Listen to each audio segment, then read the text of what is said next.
Hello everyone, চলে এসেছি আরও একটা ব্লগ নিয়ে। তোমরা সবাই কেমন আছো? তো এই যে আমার মেয়ে বিকালবেলা ঘুম থেকে উঠে এই যে বায়না করছে জানালায় বসে কেক খাবে। তো সেটাই ওটা করা হচ্ছে, ওর বায়নাটা মানতে হবে। তারপর নিজে নিজেই জানালার মধ্যে ঢুকে লক করে দিয়েছি। আবার এই যে চলে আসলাম চা করতে, সবাই একটু চা খাবো যেহেতু ওয়েদার ভালো। তারপর একটু রেডি হলাম, শ্বশুরের সঙ্গে একটু বাইরে বেরোবো, বললো একটু বাজারে যাবে। এই যে বেরিয়ে পড়লাম, নিচে যাব এবারে গিয়ে এই যে আমি, আমার শ্বশুর আর আমার মেয়ে রাস্তা দিয়ে।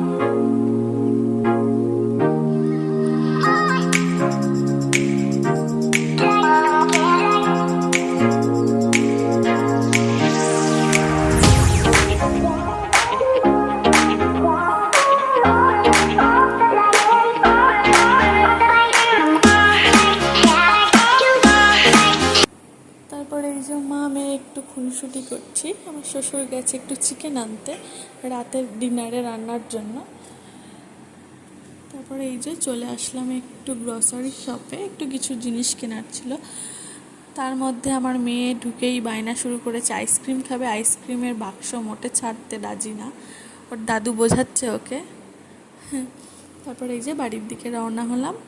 এই যে আমাদের dinner, fried rice, chicken, salad, মিষ্টি, সবাই মিলে খেতে বসে পড়লাম। এই যে সবাই খাচ্ছে, আমার ভাই খাচ্ছে। চলো টাটা বাই বাই, আজকের ব্লগটা এই পর্যন্ত, দেখা হবে আবার।